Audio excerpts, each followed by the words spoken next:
Hello, everyone, and welcome back to the channel. MTG Box Analysis here to talk about play boosters. That's right. Yesterday, Mark Rosewater talked about the introduction of the play booster and how it marks the combination of set boosters and draft boosters, aiming to improve the box opening experience and address a various number of challenges within the Magic ecosystem.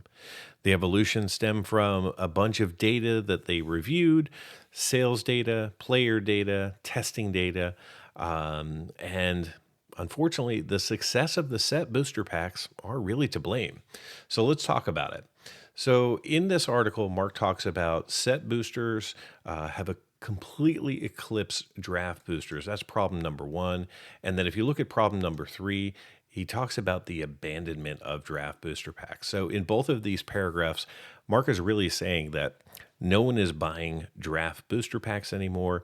They serve a purpose within the stores for uh, the draft experience, but they just aren't being sold to players outside of those sealed or draft formats. There's a talk in here about the number of SKUs is causing problems. Talks about it here again. So problem two and problem four are very similar. Yeah, I'm sure somebody has received a set booster box instead of a draft booster box. Somebody's meant to buy a draft pack and they picked up a set pack, but I can't imagine too many of those types of problems exist out there in the ecosystem. I think you're more likely to get the wrong frame of a card if you were to order a single than you would be to receive the wrong kind of pack, or to go, oh, whoops, I meant to buy a draft pack and I ended up with a set pack. It's never happened to me before. They make the packaging pretty clear as to what you're getting.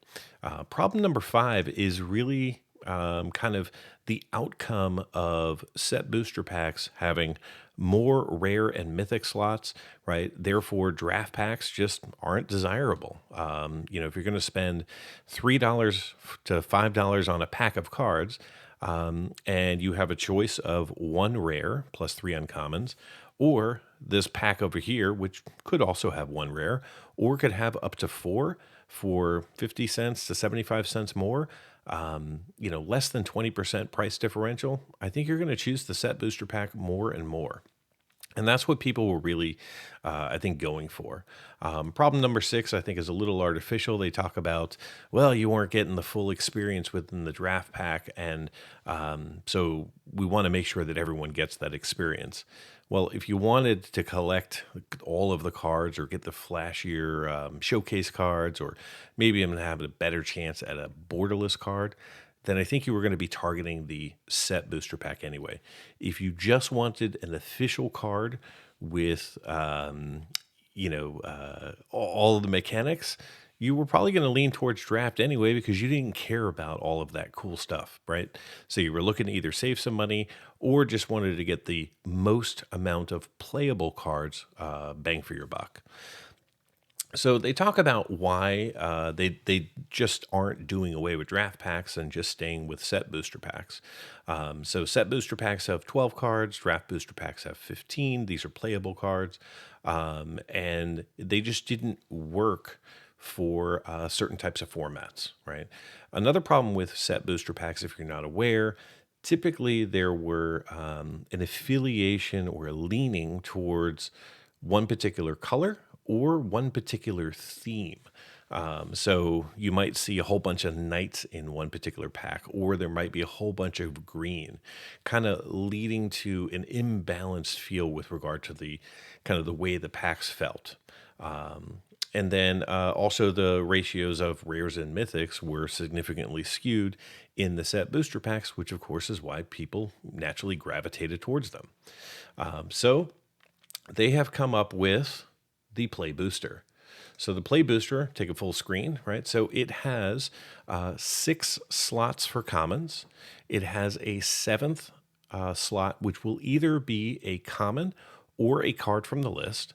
And then it has 3 slots for uncommons, plus a dedicated rare or mythic rare slot. Then there is a basic land slot, a non-foil wild card, and a foil wild card.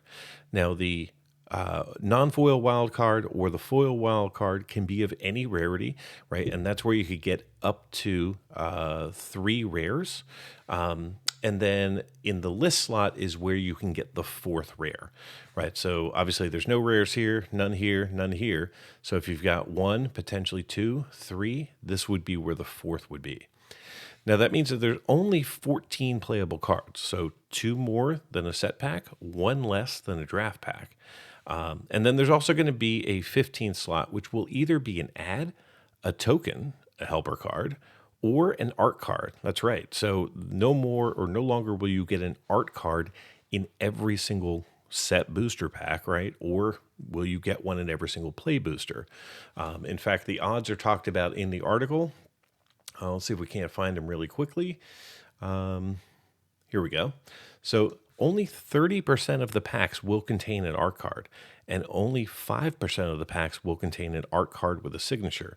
Now, of course, the signature or gold stamped art cards are not that desirable or valuable. However, going from a 10% ratio down to a 5% might add a little bit more value. Maybe they'll become a little bit more desirable. I'm sure someone out there likes those cards. I personally think they're a great way to kind of just fill a binder with nothing but just beautiful artwork. So, from a collecting perspective, I think the art cards are actually pretty nice.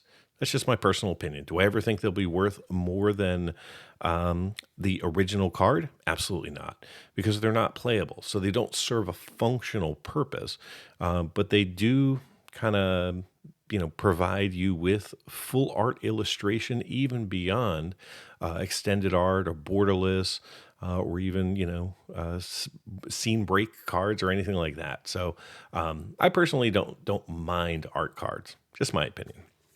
So let's talk about this little section right here. So this talks about the differences between set boosters and the differences between draft, right? So 2 additional playable cards from a set. No connected commons or uncommons. That's where I was talking about the color theming, or a whole bunch of knights, or a whole bunch of rats, or whatever, right? You're going to get 1 less non-foil wild card, and 1 non-playable object will be, or excuse me, 1 less non-playable object. And only 1 in 3 to see an art card, right? So from an odds perspective, right, we've seen some shift there. Now, the differences from the draft booster packs, right, is that instead of just 1 rare or mythic, now you can get up to 4. There is 1 total less playable card, but there's also 3 less commons, which means that the commons are now less common, whatever that means. Plus, of course, in draft booster packs, you would see, somewhere between 6 to 8 per box. Now, of course, you're going to see 1 foil in every single pack, which of course means that foils are going to continue to diminish in value, because every single pack of Magic will now have a foil card. So these are going to be coming out with Murders of Karlov Manor, which, if you're not familiar with the 2024 calendar, here's a look, right? So we got Ravnica Remastered, which is going to be coming out in January, and then we have Murders at Karlov Manor. That is set number 2. Then we have Fallout, Outlaws of Thunder Junction, Modern Horizons 3, Assassin's Creed, Bloomburrow, and Duskmourn, House of Horror.